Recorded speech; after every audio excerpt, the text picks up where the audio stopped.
What's up, everybody? Today we are talking about Monique's rant against Netflix. All that and more on Black Hollywood Lives this week. You are tuned in to Black Hollywood Live this week.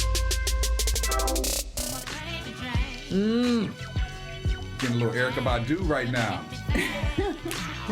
I see you, Jeff, getting a little, getting your little swirl beat on. I see you. A little bit of my whiteboard dance. Jeff Graham picked this song, everybody. I did. Surprise.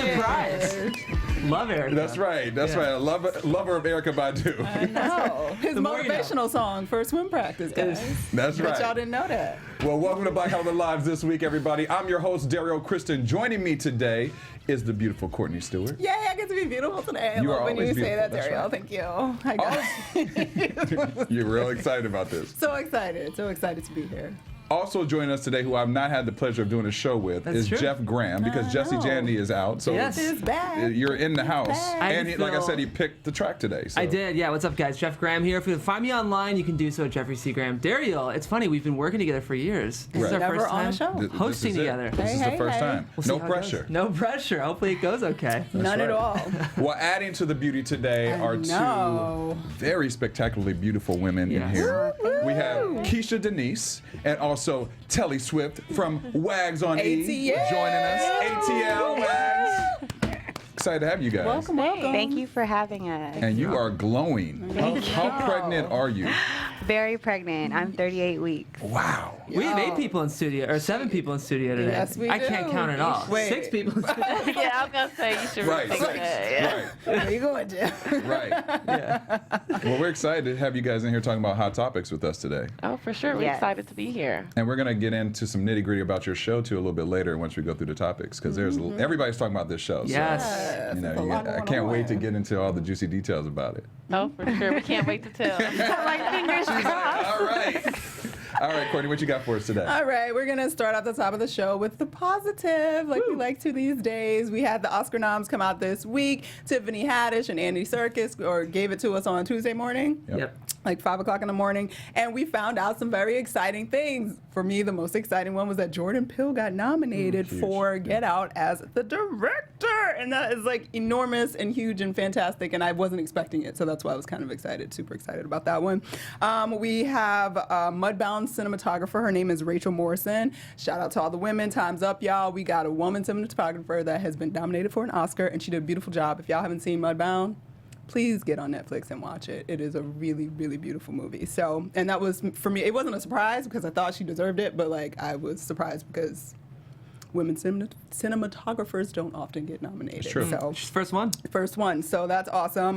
Greta Gerwig, also female director, finally got nominated. I guess Natalie Portman's little comment at the Golden Globes had everybody like, okay, girl, we heard you. All right, we're going to give a woman director a nomination. So she got that. And of course, our brother Denzel Washington for Roman J. Israel got nominated for leading actor because, I mean, when does he not get nominated yes, for what he does? He delivers every performance. Have y'all seen Roman J. Israel? I have not. Anybody? I have. Yes. Did you like it? I did like it. You guys saw enjoyed it. I saw it. I Did loved you it. enjoy it? You loved it? See? He's been serving us love for about 35 years now, y'all. He's the male Meryl, I would say. He's pretty close. Yeah, I mean, pretty close, yeah. He's pretty close. Yeah, for he sure. still wasn't nominated for Malcolm X, but we ain't talking about that because that was Wow, is that 2018. true? Yes. Jeez. We ain't mad about that at all. Anyway, moving on. Mary J. Blige pulled down that That was a Oscar big nom, one. y'all. No, not only did she pull down the one for supporting actress, but she also got the one for Best Original Song for the song Mighty River that she did for Mudbound. So congratulations to her because, girl, we know you've been going through it with that fool. Well, the So funny thing is 2018 got you winning anyway. that's the one that I was most surprised about, the supporting actress for Really? Mary J. Even more than Get Out for me. I figured she would probably get it for the soundtrack because, I mean, obviously, you Right. know, I mean, Mary slays it down every time. Yeah. But I was surprised that they gave her that nomination. I was Even though not. her performance was spectacular. It was but I was spectacular. surprised that they Right. gave it to her. I was too. Because obviously she deserved it, but it's just not usually the kind of a performance they award, Right. you know? So Yeah. it's awesome. I think I really like the nominations this year. I was excited. And just so in the same category, Best Supporting Actress with Mary J. Blige is also Octavia Spencer. Why can't I talk today? Octavia excited to be here. Spencer for The Shape of Water, which some people were actually surprised about because they didn't really like see that. I think Octavia's kind of become like a darling of the Academy also, I think and so, that's too. why she Yeah. got nominated. So either way, she did a great job, and we're excited about it. And Shape of Water, also, if you haven't seen that movie, got 13 nominations. I mean, it's it's the most nominated excellent, film there. I It's figured it was. amazing. Yeah. It was really well done. And also, Guillermo del Toro. Oh my God. Sorry. yes. I just had a. No, I appreciate that because I was actually going to pull that in at another point too, but he is super dope. But also in the original song, we have Common along with Diane Warren because they did the song Stand Up for Something for Marshall, which I realized I didn't see.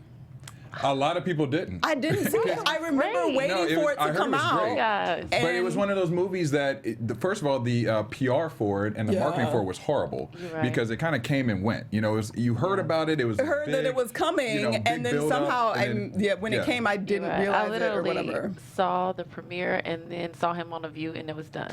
Yeah. Yeah. It was like nothing ever It happened. went away. Yeah. it But you went said it's away. excellent. It's great. Yeah, I gotta I check want it to out. see it because when I saw the nomination, I was like, shoot, I never saw that, and I wanted to. So go back to it, y'all. Still Yeah. support it Still anyway. time. And Dee Reese actually for Mudbound, she didn't get the director nod that I really wanted her to get. Yes. But she did get Best Adapted Screenplay for Mudbound, so she's still up for an award too. And obviously there's many others, but those are some highlights because we always supporting everybody that's black. Here, black. Everybody. But no, it was really exciting, and it was kind of great to see that like the diversification that they've been doing in the Right. Academy seems to be working because there were some interesting and surprising nominations that came out There of were. it. So Yeah. I'm excited. I would have loved to have seen Dee Reese get a director nom. I would have. I kid you not, I would have fell out on the floor, started praising Jesus, and put it on Instagram. I kind They of put it on I Instagram. literally, like, when I haven't seen everything yet, but I've seen most of the stuff. Yeah. And Mudbound, y'all, so good. was beautiful and just, like, well done in ways I just didn't expect. Because going into it, I was like, okay, here we Right. go. They got Mary J. Blige. I don't know what this is going to be. I It gotta was watch it. fantastic. It's on Netflix. Netflix, I gotta y'all. watch it. Yeah, watch it tonight. Have you seen a lot of the Oscar-nominated movies? Well, a few, not much. Not Mudbound. Not Mudbound. I haven't yeah. seen that, but I heard lots of things about it. Yeah. Yeah, That's good. should definitely check it out. Well, Go what to I'm excited about Netflix. really with is the Get Out portion because I was obviously a fan of that movie like most people, but to me it changes the game because it's not the typical movie that would be highlighted Oh, for at sure. the Right. Oscars. So Absolutely. this is a game changer for that. And did you guys hear about the thing that went on with Octavia Spencer with Jessica Chastain? Yes, which we're How- going to talk about Oh, because it okay. totally All right, matches let in me- with let our me- next story. okay, well, let me not skip that. I So, got because we were excited. talking about That's Netflix and we're about to start talking about people getting paid, y'all, Monique been everywhere for the last like 5 days, just running off at the mouth again. So basically it started out that we found out that basically she was brought an offer by Netflix to do a comedy special, and they offered her $500,000. Well, she threw her wig back and said, "Excuse me, I'm sorry, what? You said $500,000? Are you out your damn mind? Do you know who I am? I am the most decorated comedian in the history of the world. How you gonna offer me $500,000?" And it turns out that other comedians, like Amy Schumer, received $13 million for her Netflix specials, and That's a then big gap. Yeah. honey, that's a huge gap. And then Chris Rock and Dave Chappelle. received like 19.5, basically $20 million for their specials. So she was like, "I'm sorry, I know y'all got some money in the bank. Y'all got to do better than that." So apparently there was a little bit of, she says that she went back like, "I can't take that," and they wouldn't speak to her about it, and there was some drama in the mix. Basically, she said they eventually rescinded the offer altogether. And then she has since, she did a first video saying y'all need to boycott Netflix, you know. So all the people, she was telling our people, we need to boycott Netflix. Our people was like, "Monique, no. Nah, Yeah, again. like, we love you, but nah, sis, it's not gonna What's gonna happen when you It's not can't gonna happen. Netflix and chill? I like that. So it was sort of like, it's kind of sad because you're kind of like, girl, I feel you, but I don't think I'm gonna give up my Netflix. So then she continued because she did an She did. appearance on Sway in the Morning, Yep. where she was being interviewed about everything and whatnot, and that's when she sort of went into depth about the amounts that she was given, and we found out later that Wanda Sykes apparently was only offered $250,000. There's a lot of back and forth about, you know, whether or not she has a standing to like command any kind of real money, because at this point she kind of been blackballed for like the last, Kinda. what, has it been Right. 5 Yeah. years? It was what, That's what we were 2010? talking Oh, about. well, 2010, right? Oh, Yeah. was it 2010? I think so. Yes. Yeah. So this has almost been a decade. That's a long time. So it's been some years. She's kind of been out of the game, but she's still made Sure. some movies along the way. But she basically ended up saying that she felt like she couldn't take that because then what does that say to, you know, people like Tiffany Haddish, like coming along to Netflix, like, oh, well, Monique took $500,000, then you should take $500, or you should take, you know, $200,000. So she has a point, but the backlash against Monique for even speaking about this and requesting that anybody even consider boycotting Netflix is insane. And a lot of it's coming from our people. So I don't know how y'all feel about that, but she's bringing up a point that makes perfect sense. Black women are at the bottom of the pay scale. We already know there's a pay gap with male and female. Black females are on the bottom of that pay gap. So she brought it up. She feels like she should bring it to our attention, and she's saddened by the fact that we are reacting the way we are to her. And we ain't gonna talk about the fact that she still went and brought up her situation with Lee and Oprah all over I think again. her like relevancy is kind of like played out. No offense. How would you tell her? Yeah. I mean, I feel like her money offer was low, but at the same time, her relevancy has been gone for such a long time that that's probably why she got offered such a low amount compared to someone that was so relevant. Right, and even if Tiffany Haddish did get an offer, I don't think their offer would be the same. Absolutely right now, not. she's at the top of her game. Not. For sure. She's at the top of her game. Right. I mean, you can't say that just because she could take something less, like Telli was saying. I mean, hey, you might not have the resume right now. Right, Netflix is making it. I can't stop Netflix and chill. I can't. I'm sorry. That's why I got like this in the first place. That's what she was doing. Right. She's getting her Netflix and chilling on. Absolutely. I ain't mad at you. Well, do you guys think we would be more supportive of a boycott if it came from Tiffany Haddish or from, I'm trying to think of another black female comedian at this point, because the point still remains, black females artists are lowballed, period. Sure. And which you brought up earlier, we're about to bring up the story with Octavia Spencer and Jessica Chastain, who is in Molly's Game. Molly's Game. They basically have come together. They packaged a movie, a comedy that they want to do at the end of the year. This movie sold, but in the course of them dealing with the packaging and the conversation about who's going to get what, whatever, Jessica Chastain learned that black women get paid hella less money than anything, and she went into the negotiation saying, absolutely not, we're going to get the same. And she ended up being able to get Octavia Spencer 5 times what her asking salary normally is. So we don't know what that amount is, but it's still sort of, the discrepancy exists, and it's not just because of Netflix and comedy. Sorry, go ahead. I'm sorry. I was going to say, I think that kind of goes along with Time Out movement. It's pretty much like watch out for my sister. Yeah. I think that's more of what we should be doing instead of boycotting a network or something in that sort. I think we should go about it a little more smarter and strategic.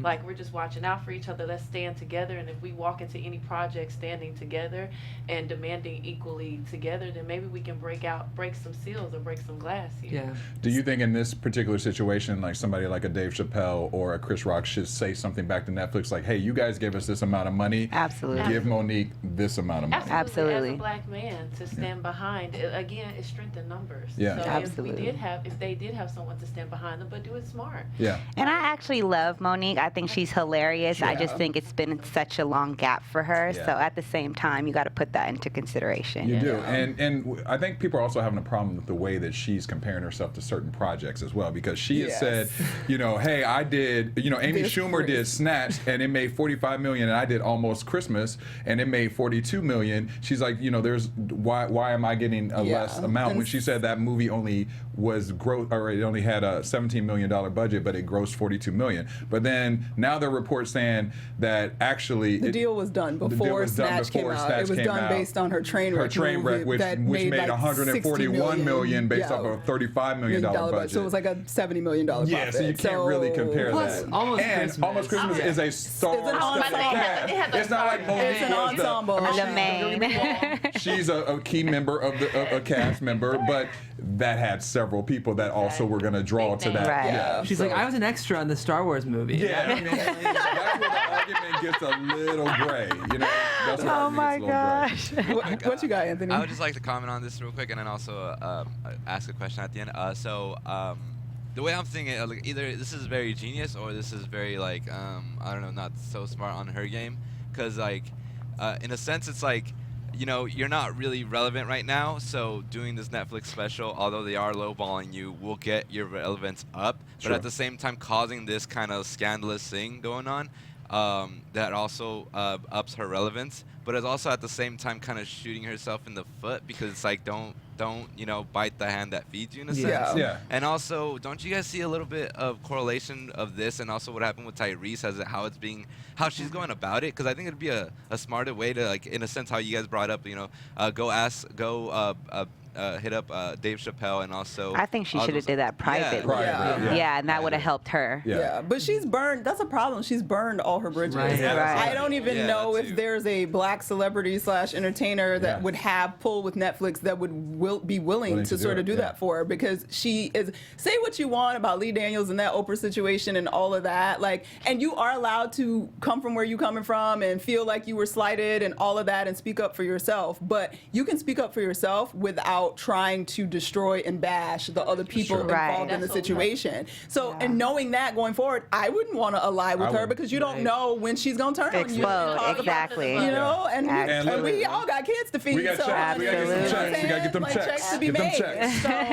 So I think Get them checks. her if she was actually strategic, she should have took that $500,000. Absolutely. Did the special, made sure like It was busted her amazing. butt to make sure it was Yeah. amazing Done a and back-end successful. deal. Yeah. But And not then even that, rounded because she up. probably couldn't get that at this point. She could have taken that $500,000 special, done it, and made herself relevant as her creative self again. Absolutely. And then when you come with that, you got something to bargain with. Because at this point, nobody even cares that she's amazing at what she does anymore. Absolutely. You got to make them see that again. I still would have tried to get a little back end deal though. I'd have been like, listen, I'll take this 500, but if I get this amount of viewership, Absolutely. I get this amount of money. Yeah. And we renegotiate that. That's what I would have Absolutely. You done. always, Versus, even if you get blackballed, that's your hand you play. You always Exactly. give a minute to negotiate if you prove yourself. Everybody had to prove themselves. Absolutely. Carly B talked about proving herself. That's true. You gotta Absolutely. prove wrong. Yeah. We all do. I Anthony, agree. did you say something? Because I heard you kind of chime in. Oh, sorry. Cardi B, she don't dance no more. Exactly. Yeah, she makes money moves. That's right. That's the other lesson too of this specific business. Like, you never know when you're going to be in the position again looking for a job, because you're only as good as the project that you are currently working on and that you have coming next. And right now you ain't got nothing next, Monique, girl, and now you're trying to make me not have nothing either on Saturday night. You ain't got nothing else to do. But we're gonna move on from this topic. Good luck, Monique. We wish you the best. If I could help, I wish I could, but I really can't. But good luck. So another sister in the news this week, Miss Erykah Badu. I love her. That's I've my loved girl. her my whole I love her. my whole teenage life into my adult life. So Erykah did an interview with Vulture, and it was published on Wednesday, and it freaked everybody out. Because essentially the soundbite that they are taking and running it around the world is that she basically said that there's good in everybody. I saw good in Hitler. Hitler was a good painter. He had a rough childhood. So essentially that's what they took. And then she went on to also say that, her feelings about Bill Cosby, that she still loves him and appreciates him even though what he did was awful, and she has, sensitive to the women that he put in those positions, but she still values what he did for the culture and what he did for people. This, of course, you mentioned Hitler, y'all. It's over. Yeah, it's a little tough. It's over, and it ran around the world, and everybody's like, she likes Hitler. She thinks Hitler's a good person. What is going on? Who is Erykah Badu? Like, what? Obviously, this was taken out of a full conversation, which actually was a conversation about Louis Farrakhan that sort of evolved into where she was obviously grabbing for an example of like an awful person and trying to find the good in somebody. But I feel like, too, also, like, no one knows what anyone goes through and what the deeper rooted issue is at the end of the day, and what made him be like that. That's true. But that's what she was that's what she's trying to say. Exactly. Actually. Yeah, that's what she was trying to say. As she said, as a parent, I couldn't imagine my kids being raised by someone else and treated poorly. Yeah. To have Absolutely. a child, you can't imagine someone treating them bad. That's true. So I mean, like, she was really trying to come from a different place, She and like was. you said, have that in art, but it just you it can't is. work with Yeah. that name. That name is like You're shooting yourself in the foot. Exactly. There's a But list of 3 people that you never say. And he's Hitler number is- one. He might be one of them. one. You Yeah. never, Hitler- because you know that soundbite no matter what you It's say. gonna I was gonna say. You yeah. just never defend Hitler. Yeah. Yes. And she did respond early this morning. She tweeted out, she said, quote, "In trying to express a point, I used one of the worst examples possible. You think? Not to support the cruel actions of an unwell psychopathic Adolf Hitler, but to only exaggerate a show of compassion. which makes perfect sense. But I'm gonna just bring this up because I couldn't have time to put this story in. But I love how everybody is real mad about Hitler, which you should be, because Hitler sucked and was a horrible human being. But somehow we are fine with an entire government body in Virginia doing a ceremony to celebrate the life and tribute to Stonewall Jackson, who, as far as I'm concerned, is fucking Hitler. Right. I said it, and I'm done. And we didn't have time to really put that story in. It didn't really go with the flow. You got But claps. I just want to, because I think and I don't want y'all out there getting our soundbite talking about, Hitler should be despised and disgusting and horrible and all of that too. In the same way that there's a whole bunch of people that we be supporting and thinking is positive in this country, and they are equally as horrible and disgusting as Hitler, and we just look like sideways at it. You mean like our current president? But okay, sorry. Did I say that? Did I accidentally slip out? My Did you bad. compare Sip. Cheetos Sip. Oh, I to don't know. Hitler? No, did I do that? No, I never said a name. Anyway, just something to think about. I'm gonna ask one question just because you're the only white one in here right now. I'm ready. That's why I'm here. Okay, that's why you're here. My So I'ma people ask you. finally need a platform. Yes, you have been, I love him. I don't even have a comeback for that one, Jeff. You've been. I didn't even want to ask a question anymore because I was so early. I'm ready now. But and technically it's a question for the room, but starting here. Do you think that the reason that we overlook Stonewall Jacksons and Robert E. Lee's and still have these statues up and think they're great, because nobody can pinpoint slavery on just one person the same way that the Holocaust can be pinned on that's a good Hitler point. himself. So you think it's just because it's Think spread so? among? It's too many of them. We can't. Yeah. Yeah. That's a Be mad at really everybody. interesting point. I think too And in reference to your people specifically. Yeah. I think too with the South, and you're from the South too, I'm so from you can the speak South. to that. Yes, honey. I think because of the economic collapse that happened with the emancipation of slavery, there's a lot of bitterness that still hasn't been let go. So I think people claim to symbols they shouldn't be because of that, kind of. Okay. But that's a really interesting point of there's not a single scapegoat for slavery. Yeah. No. Where there really is for the Holocaust. Yeah. Yeah. I mean, we went to war over it. So Yes. it's Literally, yeah. literally. Yeah. So you can't pinpoint it. Yeah. It's no blame game. No. on So, one no, person. so we don't get to blame nobody or be mad at Just nobody. The whole thing. Huh. I'm not mad about that at all. You gotta write a book, No, Courtney. I can see that you're not. It did. You give me the side eye over there. I'm like, Because you read that article with Erica, and I get that that's just not an example to use just because it's too much for people in Sure. general. Yeah. But I got her point. Yeah. But I just find it interesting how strongly people come out about that, but don't come out the same about, because we've been arguing about take down these statues, and Right. why the hell is Robert E. Lee still on the side of Stone Mountain, Georgia, in Atlanta? In the park. Why are we still why are we still even arguing about that? If we can say Hitler did these horrible things, the shit that Hitler only had 20 years to do horrible shit. Right. Them people had hundreds of years to do horrible shit.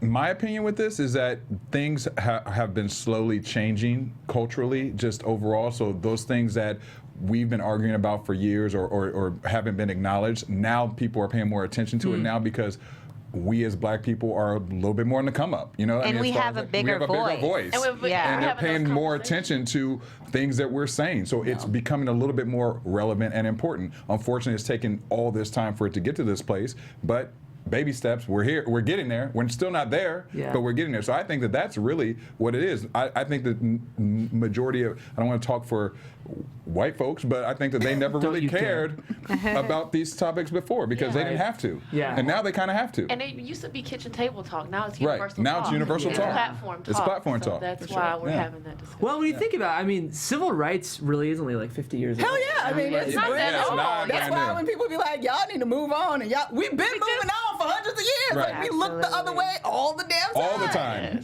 For many things. For almost everything. Yeah. Because this country was not built we're going to move on. And Look, that's not just like I ain't coming back to this show with all these black folks. Sorry, that's it. This is my last That wasn't episode. the conversation. He was like, all right. Sorry, guys, that wasn't the topic. It just, it took Yeah, me we there for a said, minute, but yeah. we'll move on. We'll move on. All right. So but is that thank all- y'all. that's Thank all you. your topics Thank you, Jeff. for today? That's all. I don't have anything else Okay. to say. I'm going to All shut right. up for the rest of the show. Yeah, no, we love when you hear you talk. Okay, we're going to move on to our EUR Web Story Spotlight of the Week. I know. Look at our sound effects and stuff. We so fancy. Well, now this is interesting here to come off of the story that you're talking about because of the fact that We just had the SAG Awards that just took place last weekend that Courtney and I had the pleasure of being there. We actually were in the room when this question was asked, ironically. But Sterling K. Brown, who we all know from This Is Us, he received the first black actor to win a SAG Award for outstanding performance by a male actor in a drama series. Kudos to you, Sterling, because you were doing your thing and you've been in this game for a minute. So it also shows how hard work you got to stay the course, and hopefully it pans out the way somewhat that you wanted to, which it has for him. Well, one of the questions that a journalist in the room asked him was, something we've been talking about internally as press, or black press, is that you have a lot of times where you have these black actors and they're walking these big red carpets, but they pass all the black outlets. And that's been one thing that's been upsetting to the black community. And then also there's a hashtag Black Press Matters movement, which is taking place when actually a journalist asked Sterling at the event, You've always been vocal about the difference between the opportunities for black actors and white actors, what they receive. Are you aware of the disparities between the opportunities given to black journalists in comparison to white counterparts? Sterling took a moment when we were in the room and he kind of looked at the room, and it was literally, we were probably 3 black journalists in the room versus... No, it was 4. There were 4 of us versus 50 other people in the room who were not black, who were Caucasian. Sterling looked around in the room and said, I'm taking a look around the room. You have a point. There are a lot of white people. I never paid attention, and shame on me for not doing so. He said, maybe this is a conversation that needs to start now, and it's the beginning of a conversation. And it is true. When you look, we go to all these events, and honestly, we are put into a black media segment category, space section. You're segregated by all the other black media, and then you look at around you at all the other outlets, and you're like, why aren't we able to have more presence here? And it is a conversation that needs to happen, and it goes back to also kind of what I was starting to say a little bit earlier is we see a lot of these A-listers now that I won't say names, but they walk past majority of the black outlets. They're not stopping for interviews, but then you'll have A-list white people who that'll lean over, give you a little something. You damn near get knocked over. They're trying to talk to your outlet when you stop. When you stop them. So it's an interesting thing of why is that? And there's conversation that started with a couple outlets saying that it's the PR. It's the the PR doesn't see. They're like, well, we're going to get that coverage by doing E, or we're going to get that coverage by doing the bigger, more Entertainment Tonight's. They'll get that black viewership there, but we're there to give you and support you on our side too, because we've been there from the beginning as black people. We support our own. So what do you guys think about this conversation and this argument that first of all, that there's not a lot of black journalists in the room, and then also the fact that black actors are now, a lot of them pass through the black media outlets? Well, for me, I kind of think it's kind of that saying where you feel like in our industry, you go mainstream. So a lot of people are just trying to get mainstream and get to the top. So they think the black journalists, and for us in Atlanta, it's a little different because all the black journalists are there. They're Atlanta big names. is black Hollywood. It is black Hollywood. We want the talk is. shows. We want the press. We want the outlets of any kind, online, you name it, magazines. We love it. But sometimes when you think of mainstream in other places like LA, it is kind of somewhat like, hey, you're going to get that anyway if you go here already where we're established. And it's kind of like it's an unspoken thing that it happens, and it's unfortunate. And you're right, shame on him for not paying attention to that. But sometimes Caucasian actresses just kind of feel like, hey, let me just be a friend, or I can just talk to you, and they've already, it's a little easier for them. But the black person trying to climb the ladder, they feel like, okay, I'm going to get to that. I'm trying to get here first. Right. And that's their mentality, I think. Yeah, and oh, go ahead. I think more so it's like a lot of us try to be white famous, like the show White Famous, True. and it's like with black people, they support other black people, but we don't support like we should. I'm half Asian, and Asians genuinely support each other, and I feel like they're strong as a whole.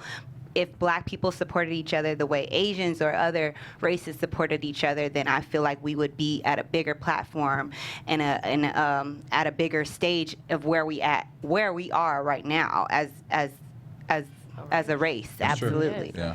Now, and just to be clear, that room was very white. It wasn't Very white. Asian. There was. No, I yeah. mean, there might have been Hispanic, but it's white passing, so you don't. It's not like obviously Hispanic and like that kind of thing. So and it was very male, and it was also very old. Yeah. So it's sort of like when is it time? Like you work hard in these outlets, and maybe that's just because it's sort of the old guard, like, and they haven't moved away and passed away yet.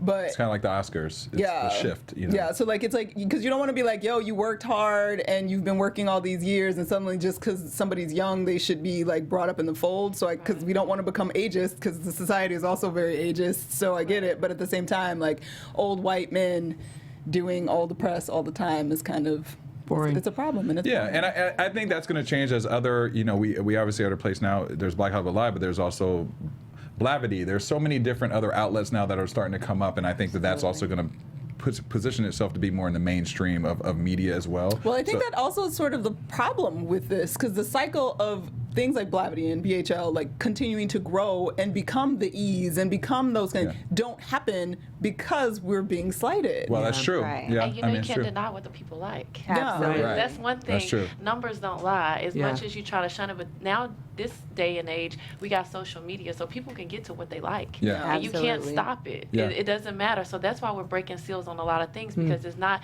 anymore where you can only see white TV or the TV cuts off or we only monitor so much. We're kind of breaking seals because people can get to it. That's true. Right. It's more democratic. And I feel like we also have like our own voice. We're not scared to talk as Black people, and I feel like a lot of people want to monitor that sometimes, you know. So that goes into thing. Yeah. I think it'll change. I think it's going to be. It's not going to happen overnight.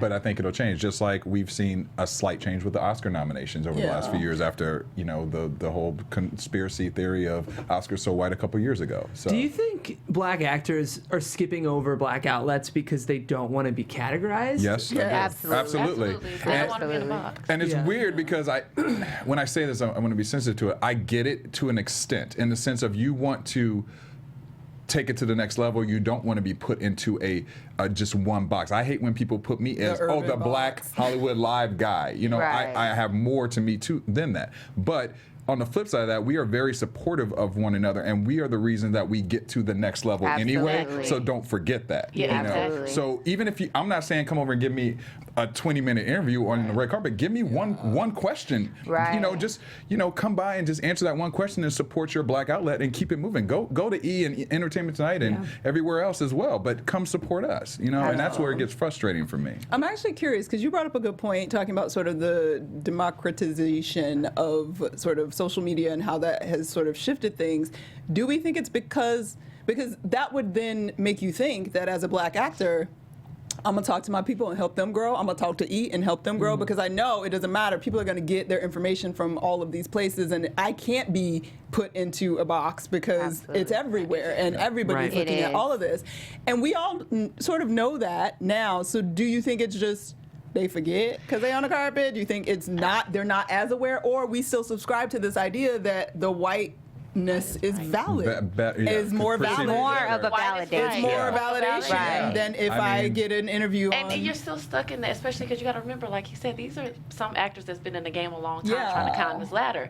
So millenniums, like, we get it. We're like, hey, these millenniums are making it off YouTube, and we get how important this is. And your PR team gets how important that are. But you climbing as a ladder for those many years, sometimes you forget where you are and how the world has changed, and how you won't be in that category if you don't put yourself there yourself. Yeah. But I feel like too, racism is still so big that social media platform makes it better to speak out.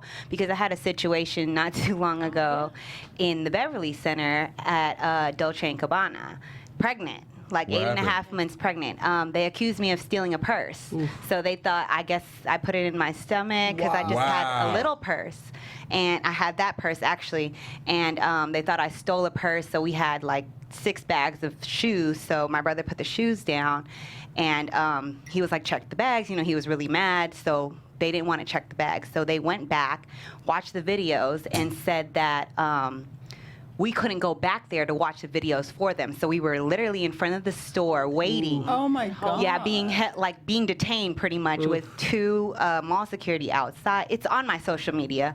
Like a lot of people posted it, a lot of people commented on it. You know, I just wanted it to be heard because I felt like, I mean, I shop there all the time. You know, for someone to go in there and accuse me of stealing, mind you, we were already out of the store and came back and was going down to valet to get the car, and they were like, "That's them," and there were people in the store. It's embarrassing. It was on New Year's Eve. Like you it was. have to name drop to get some respect because of your colors. You shouldn't have to say my fiance is the heavyweight champion of the world, or I'm on this. You shouldn't have to. Be able to state and that's what I didn't want to do because you know it's just like why you should treat me like I respect that. Yeah, I love that you didn't do that. Yeah, it was a lot, and mind you, I've been having panic attacks, so I was like I could have went into pre-labor.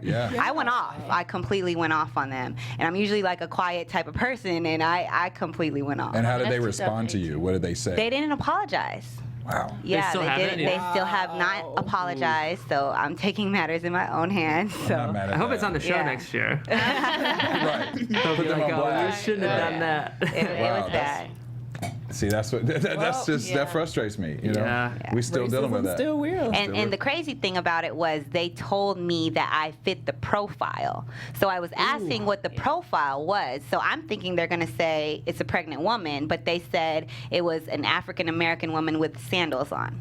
Stop. That was our profile. That was my profile. That's the profile. That was the profile. Yeah. Wow. In the mall. I worked in a mall for like 6 years. The profile is a woman with a stroller, because that's who be stealing. They're usually white women. Right. It's usually white women with a stroller, and because they know they're not going to get stopped. They literally told us that. I worked at the Gap for 6 years, okay, in high school and college, and I'm like, really, a black woman in sandals? Yeah. That was her. Whatever. That was her. It was that. Well, I'm sorry what that it was. happened to you because I just. And a pregnant woman, like.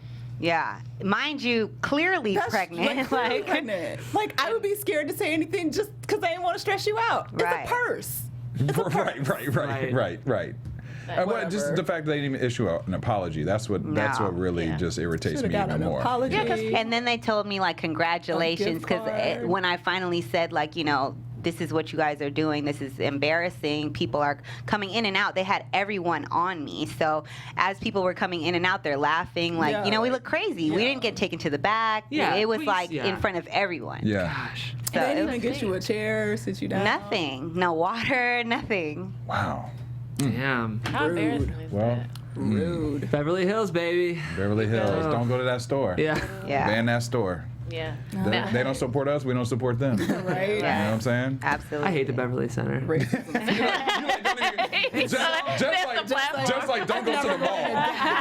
He's like order online. He's like, I'm going to Westfield, Fox Hills. Fuck that. He's like Fox Hills. I go to Fox Hills. My white guy problem. I can never park there. Right. The Cinnabon is always, the line is so long at Wetzel's Pretzels. That's all they have right now is Wetzel's Pretzels. It's so disappointing. That's true. It's like it's mayhem in there right now. It is. All right. Well, this story actually, in a lot of ways, is a good follow-up to somewhat of your story. We're talking about H&M, and we all, if you have been paying attention to any social media or the news, you know about a couple weeks ago they were catching a huge amount of heat because of the coolest monkey in the jungle hoodie that the black kid is wearing, which made an uproar all around the world because people are like, why is this little black kid in this this sweatshirt saying anything about a jungle and a monkey, and H&M has issued an apology. They didn't know. They were like, I don't know what's going on. We didn't realize this was racist and all this kind of stuff. Lies. Which I'm gonna give you the side eye on that one too. Lies you tell. Lies you tell. But apparently they are trying to make some changes over there at H&M because they've hired a woman by the name of Annie Wu, who will fill the role as the global leader for diversity and inclusiveness. The cover-up. The cover-up. The cover-up. The PR. The PR. Right. So they said that once again, H&M issued an apology. They hired this person to kind of do, I would say, racism control, the cover-up. But they don't even have like a description of like what her actual. And it's like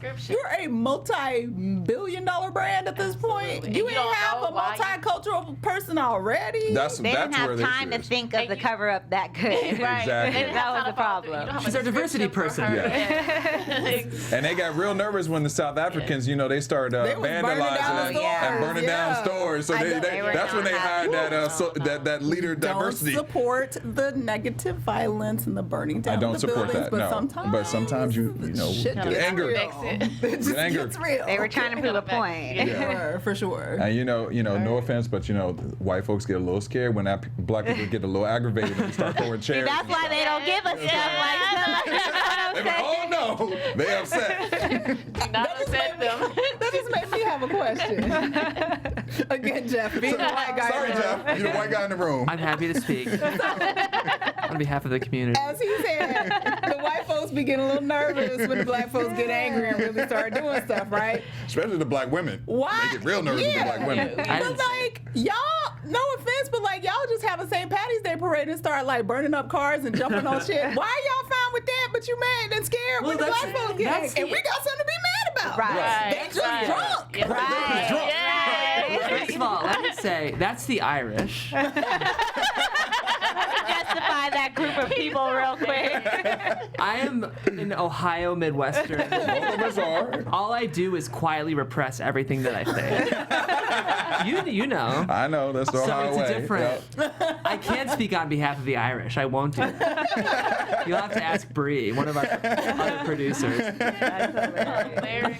Yeah. That's funny. Well, they're trying to make some changes. I mean, I want to ask you guys this because we talked about this. Would you shop in H&M anymore after what happened, or have you shopped in H&M No. since No. then? And would you go back in? No. I'm just baffled. Like, how did it pass that many people? I know. Right. That's what I'm saying. When the billboard was up in the meeting, no one looked at it and said, Right. I don't know about the monkey and the black kid. So everybody in H&M is white. Yeah. Everybody thinks that a tiger represents strength, and then a monkey represents.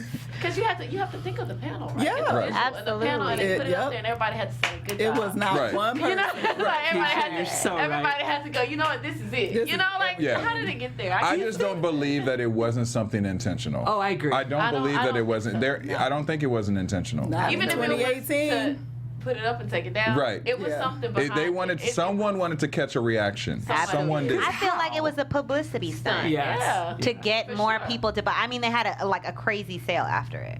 That's true. And some of A them still crazy confirmed sale. with the other sales. I mean, That's true. Oh my Yeah. God. they're That's making true. money and Doing losing it money at all That's at once. messed They up, just though, said no, it was man. gonna, they were gonna shoot themselves in the Yeah, they foot. didn't know it was gonna How be far was that big. Right. What would be worse, it being an accident that really no one saw it, or it being on purpose? Because they both are pretty bad. I mean, I think they're equal, actually. Yeah. It's a lose-lose, man. Because the Either first you one, then I'm just looking at you like you're stupid. But they probably thought it was going to be a win with like, oh, we're going to have a blowout sale after this because Right. of the reaction that we're going to Reaction, yeah. have. But take it back. Did they think of that because of how our government is set up right now? I Right. mean, why did they think that this would be a good publicity Right. stunt if it was on purpose? That's true. Right. You know, hey, race is kind of back hot right now. Let's Right. throw this Let's out. throw this in there. You Get some know, like, sales what real was quick. the whole like intent behind it? Or Because- is the third issue that it was on purpose because they don't give a fuck and they actually still subscribe to these ideas and images Right. of black people and don't care that because like That's or I don't know. yeah, or to say, you know, okay, let's go back. I guess we can say what we want, but or to set the tone, like, hey, this is the tone, and Yeah. we setting it. And, This is who we are. and this is it. Because Yeah. remember when I forgot his name, but he got on CNN and he said, "Listen, guys, you're mad at the white people, but we're still the majority. Yeah. So maybe Right. they were just setting the tone, like, we're still the We still majority run over this. here. Yeah. Just And pipe down. Simmer man. down. Pipe down. Simmer down, and Negroes. Stay in your place. Stay in your 'Cause place. I feel like that's Monkeys. where it You know, that's comes what from. that's what it is. Like, I mean, stay in you your know, place. just- But I feel No, I exactly feel that. that. I feel I like feel that's that. that's way I feel more of that. the lane than ooh, we were trying to get us. They don't Yeah. care. I really think that the people exist in that space of I don't give a fuck. And not This is where you everyone are. is. Not everybody, exactly. Right. Right. We get But anybody that And was the girl empowered that to they say no. hired doesn't even have a role, like a description on her responsibilities Yeah. on what she's doing. You Right. literally So, can't Google it. yeah. No, you can't. I tried to find Yeah, we her. tried. Yeah, Yeah. we did too. I was like, and I'm like, what is she doing? I was like, I want to see the bullet points of what her job is. Yeah, Right, right. But all it says is diversity and inclusiveness. What is that? Right. It is motherfucking mean? disappointing because, like, when you do that, your job as a reaction is if you're gonna make a symbol, make such a symbolic mistake, you can't make a purely symbolic reaction, right? But they've done it all the time. Yeah. That's been how, it's sort of like the system has existed this way for eternity and it has worked. So why would they do anything different? Yeah. It's like, so now they kind of mad. Oh, they way more mad than we thought. Okay, so we just gonna put a diversity council in place that doesn't really do anything and doesn't really say anything and doesn't really have any power, but it looks like we're doing to make you guys feel better. Make you feel better because you'll start shopping again because and we're on sale right now. And we're on sale. Everything's 70% off right now. Right. We're still gonna make money and it's still gonna be fine because in the end everything is about money. It is. Everything. Yeah. It's a damage control it's move. so damage control. For sure. It's so depressing. All right, well, we'll move on from that. That was such a sad. I know. And we're going to move on. I don't know if this is even better, but. This is better. Yeah. I think it's better. You think so? You didn't like his video? Okay. Chamillionaire? We're going to talk about it. Did you say Chamillionaire? That's what I call him. Even That's what I call him. That's what I call him as a joke. It does have an H, though. Okay, so you was playing. Let it be known. I bet Jeff can do the whole song. Do it. You can do the right. You know right. Chamillionaire? No, I know. Riding I dirty? say always call it as a joke. I always say Chamillionaire all the time because it's always as long as it was a joke, I was. It was a joke. I'm black. It was You a said joke. it real serious, like it wasn't. I did not say it serious, actually. I did not. Chamillionaire. Anyway, Chamillionaire clap back. Come on, we got to keep moving. All right. So what did Chamillionaire do? All right, Chamillionaire clap back because he recently got in trouble for a social media post that he was doing, and because of the fact that he has been helping a immigrant family, and in this pre-Trump era supporters, post moment of where we're at right now, he has gotten a lot of backlash from Trump supporters because of the fact that they were saying things like, why are you helping this family? And basically the story is that he helped support a Mexican family after the father was deported from the United States and split from his loved ones after spending 30 years in America. So critics didn't understand why a black man would want to help a Mexican family in this way.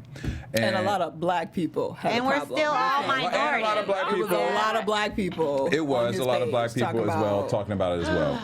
So he came back and said, he clapped back. We have a video, which I think we only have the audio right now, right? Is that correct? Yeah, that's correct. So we're going to play the audio of his statement that he put on Instagram in response to all the negativity that he's receiving.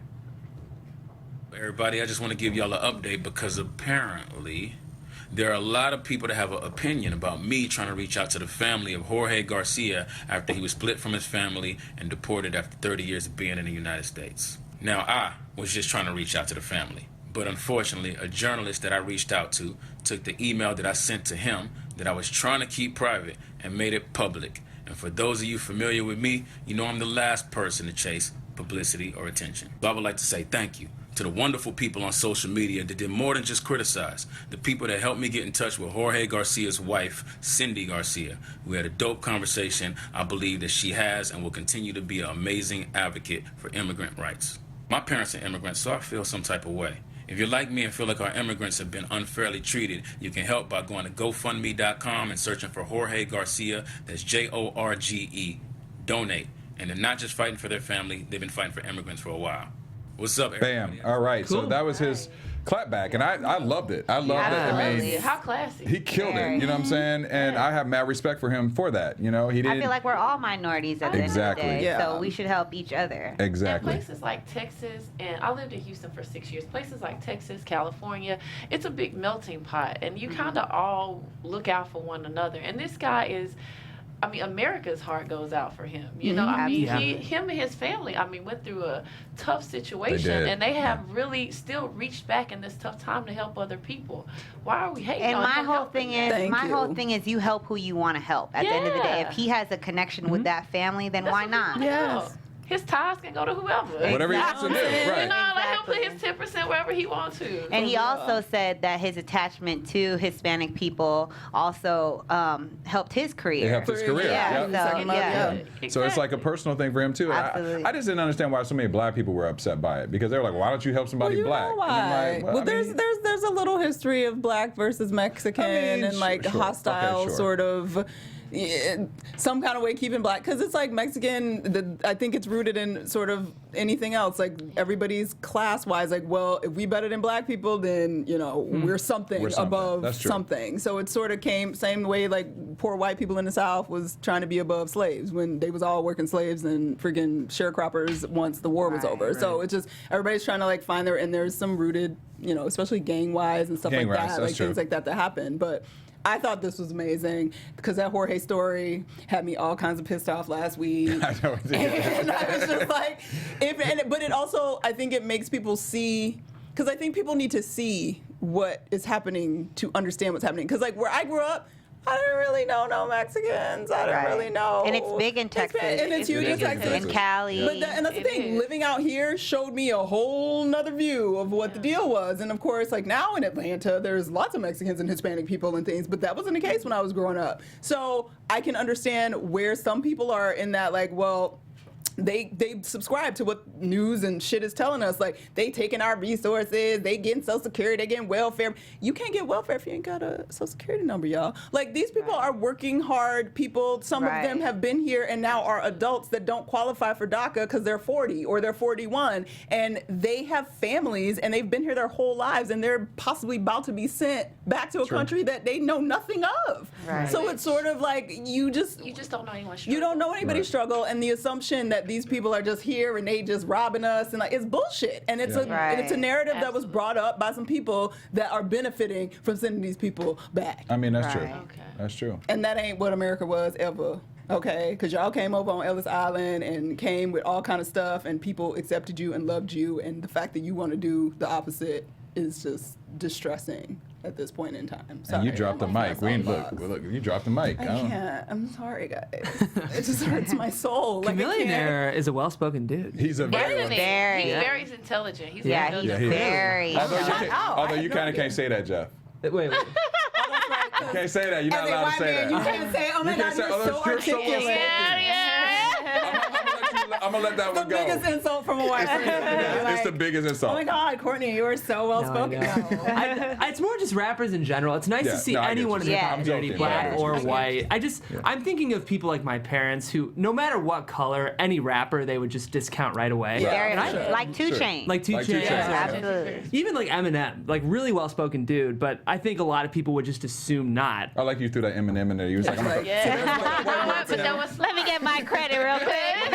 Get that in there real quick. Because, you know, Eminem was rough around the edges. That's why you can't judge a book by its cover. That's very true. Absolutely. Very true. I just think I meant that more just from, it's nice to see people in the hip hop community, get that opportunity. I agree. Because there's a stereotype and a stigma for everything, and there's a stereotype that a person will not be able to have an intelligent conversation, which is not true because a lot of rappers are very intelligent. That's how they got to where they are. They're freaking poets. Like, can y'all come up with a rap? Right. You know what I was going to say that I don't understand why, as people, whatever race, we have to explain ourselves all the time. All the time. Like, I felt like you didn't have to explain yourself. We know what it is. You know what I'm saying? Yeah. Off of your personality alone, we knew you were just joking. Yeah. But it's like every time, every situation, every problem, it's always an explanation. You think people are too sensitive, though? Right now, because I think that's because everybody's sensitive about everything. But just like Solange, you got a reason to be mad. He said, hell yeah. You do, but at the same time, it's just like pick your battles. We're trying to get black people to be smarter and pick your battles. Because at the end of the day, when they go low, you go high. Like you legit can't let your character be determined just because they treat you that way. You don't go treat the Mexicans that way. But I feel like too, as black people, we're tired of taking the high road. So I feel like the low road ain't gonna get you. Yeah, we real tired. That's like the low road doesn't take you anywhere. What my mom told me, Keisha, if you quit, you know what you're gonna get, nothing. Right. So it's a catch-22. If you quit taking the high road, you know what you're gonna get. The low road. It's just nothing you can do but keep fighting, and that's what we have to do right now for ourselves and our kids in the future. I agree. We just gotta fight smart. We gotta fight smart. I'm with Telli on this because we've had this conversation on the show before about I get tired of having to explain everything or having to explain how you need to understand. Right. You know, or putting it in a way that you can understand. Yeah. No, I mean, why is that my responsibility as a black And why person? do you care? And why do you care? Right. Exactly. It's because we have to care. We have to care. But you know what we really care about? We care about wags on E. That's what we care about. All right, you guys, we got a couple questions for you guys before we get out of here. All right, so what made you want to be a part of the show? Because, obviously it's been a very big success, the other franchises of WAGs for E. What made you want to be a part of the Atlanta version of the show? So when they approached us, we were actually playing in Miami Dolphins. The Miami franchise had just come out, and a few of the cast members that were there we were really good friends with. CJ, my boyfriend, he played with, a lot of the boyfriends and the fiancés on the team. So we kind of knew what was happening at the time when it first, started. So when they came to Atlanta and they approached us with that, because a lot of our home place is Atlanta, and if you have to go with another team or something, you'll just be bi-coastal. But we just thought it'd be a good opportunity to just shine a light on what we deal with in day to day. And we knew we were on our way out of the NFL, so we were going to deal with a lot of things, and we experienced post NFL life. I mean, we experienced CTE symptoms, we experienced disability, we experienced what he's going to have to think about at 50 in 15 or so years when he's just 35 and has the pains like a 55-year-old, So, I mean, it was just kind of like us shining the light on it's what's real, and we knew we could bring that to the table. Nice. My situation was a little bit different. My man, he's at the prime of his career right now, so I feel like as a boxer, you don't get endorsements or you get shunned upon because you're a fighter, so they automatically think you're violent.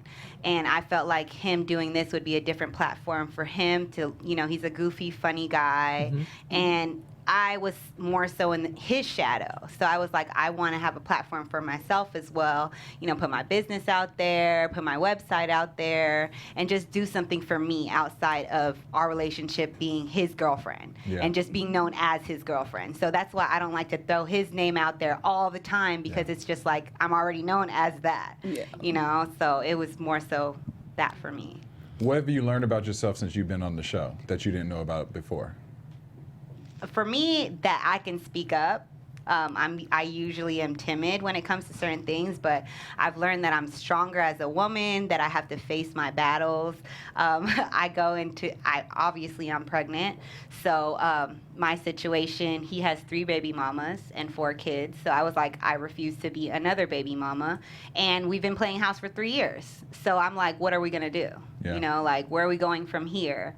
What are we going to do? Like, we're having a baby. Last year I miscarried, so I was like, from stress, so I was like, I'm not going to stress. If we're not going to do this my way, I'm out. And I think she's right. We learned how to stand up for ourselves with our men.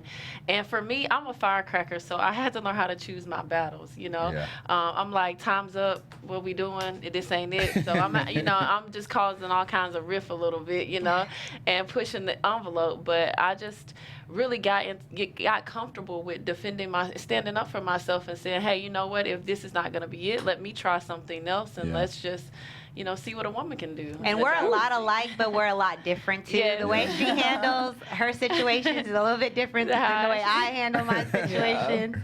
So it's been a journey. But we're a support system. How do you guys navigate? Because there's always the tension on the show, sort of the point is the wives and then the girlfriends, and you're not quite a wife yet, and then you're getting shade a little bit for not being a wife, especially if you have a kid. And I know there were some issues with them saying some things about you and why you ended up with a child and you weren't married and that kind of thing. How do you sort of navigate that space and still feel, especially because I'm sure you also get it from social media, and then you just get it in life in general, just because you're dating an athlete, the assumption is always, oh, she's with him for money and she's doing this and da, da, da. And especially as Black women, and that's what you're putting out, to the nation, and you've decided this is going to be positive. What are you doing in your regular life space to try to work your way through those waters? Well, for me, I think the biggest thing is what you said, just kind of going back to, you gotta focus on yourself. Right. You gotta focus on your goals, short-term goals equal long-term success. Right. You have to start there. And when you're comfortable, you're gonna get hate all kinds of ways. Like you said, I can't explain myself. Especially with a man of caliber. Exactly. Right. And that's just, it's levels to this. So if you ain't ready, if you can't stand the heat, get out the kitchen. Because I'm here to show you, like you said, prove to you that I can do this until you figure out yourself, until you believe in me. So for me, it's not really I need to prepare myself. It's more of the motivation to show you, here I am. And I feel like us, not just us being strong as a woman individually, but with a man of that caliber, have to be even stronger, because they already are that big of Sure. a person. Like Yeah, absolutely. It's hard, to get yourself back as a person, and it's just like you have to focus on yourself. You have to focus on your dreams. You can't just I gave up my life to be with him. I moved to Alabama. Just moving to Alabama. My child. We all had careers. I did a lot. Yeah. So I was like, I lost myself. I lost my character. I lost myself. So I'm just now getting back on my feet again. I was so busy trying to help him grow and help his empire grow. It was kind of like, where's my empire? Yeah. And we could build an empire together. I love that. So, and everyone it's like the stereotype that we had nothing going on before them. We're hardworking women. Like I say all the time, I've been a 6-figure bitch. Like I didn't need to try to get in that. But what you do still have to do is be smart with it. Be strong. And be strong with it. Because if you're weak as a woman, they'll take full advantage of you. Do whatever they want. They already feel like they could do whatever they want. Yeah. So it seems like both of you guys even looked at this as a business opportunity for yourself as well, like to expand from this, which I think a lot of people don't do that. I think people are starting to, or they try, but you guys have had a definite plan, which I really like, because you have a book that you're. Yes, I have a book. It's called So You Want to Be a Wag. Yeah. And what will people find in that book? Like, I mean, we know the title, but what information will they get? So You Want to Be a Wag? It's kind of the catchy topic because, we're using a platform here. Sure. But it's really 30 things you need to know to be the ultimate catch. And it's basically being the ultimate catch is being the ultimate self. It's being the ultimate you. So it's 30 tips on everything about a woman that equals being the ultimate you. Beauty tips, parenting tips, relationship, communication, our vegan life. We had to go to a plant-based diet. And when my boyfriend decided to change over, it was just a lot of tips that I needed to transition my family over to that lifestyle. So it really, and people come to us for a lot of advice, and I just say, hey, here's 30 tips that we do in depth that really help out to be an all-around woman in our household and not just have one thing going on. Like I always say, I don't live on an air mattress. Like everything matches. Like a home will match how we are, how our children are raised, how we do our community service. Like everything is all in one platform, and that's what we're trying to, show as a woman or represent. Well, they're telling us we got to wrap, but I'd like for you guys to just tell us two things. What would you want the audience and the viewers to know about you two and take away from you on the show? For me, that I'm not just a girlfriend of an athlete, that I do have more to offer. I am a nurse. I do have an app coming out on Valentine's Day. I have a website. I have a shop on my website. I do recipes. I cook as well. So I'm not just a pretty face, and that's it. That's all you have. So I do want people to see that from me. And what's the app that's coming out? It's How to Get the Man You Want with Telli Swift. I like that. Okay. All right. And that's tellyswift.com. Yeah, tellyswift.com is my website. So I do have all that going on as well. And what's your social media, just for fans to know? At Telli Swift. At Telli Swift, okay. And Kesha? And I'm KeshaDenise.com, and my social media is at Kesha Denise. And what do you want people to take away from you on the show? Well, definitely being a strong woman. I want people to take away that you can have it all. We don't have to pick and choose. We just maybe have to coordinate the seasons, but we don't have to pick and choose what we want to be successful in. I love that. That's beautiful. Courtney, what do you want people to take away from you today, Miss Sister Courtney? I'm gonna be real honest. I can't even think straight. I'm so hungry. Oh my God. All I'm thinking about is food right now. But take away that I always have an opinion on everything. So I'm always gonna be talking here on Thursdays at 5 o'clock. So if you want to hear me talking during the week, I'm gonna try to do some more of it. You can find me everywhere at Stewart Starlet on the Instagrams, the Twitters, and whatnot. Don't find Jeff. me on Facebook because I don't really do that. Jeff? I think for me, I want people to take away that Chameleonaire is very well spoken. Not to be confused with Chameleonaire. Guys, my name is Jeff Graham. If you want to find me online, you can do so at Jeffrey C. Graham. Tomorrow at 10 a.m., I host a show called The Unproduced Table Read, where I bring in award-winning writers and we read their scripts on air with professional actors, and we interview the writers. So tomorrow we're reading our first play on the show. It's a good one, and we'll see you there. Check it out, I guys. love that. It's You great. can find me at Derrial Christon on Instagram, Twitter, Facebook, and also on the Reels channel for the show Broken Famous, where I'm going to give you all the tea on celebrities who were rich and then went broke like 50 Cent. You can check me out there, and we'll see you guys next week. Check out Wags on E, Yes. especially these two. Thank you guys so much. From executives Keven Undergaro, Derrial Christon, Tiana Hobson, and the entire BHL staff, we would like to thank you for supporting Black Hollywood Live, the first online broadcast network dedicated to African American entertainment. For questions and comments, contact us. info@blackhollywoodlive.com. Like us on Facebook, tweet us, or Instagram us at BHL Online. And I am the official voice of Black Hollywood Live, Scipio. Instagram me at KingXOBay. Thanks for tuning in. Hollywood Redefined. The views expressed here are those of the host only and do not necessarily reflect the views of BHL or its owners or principals.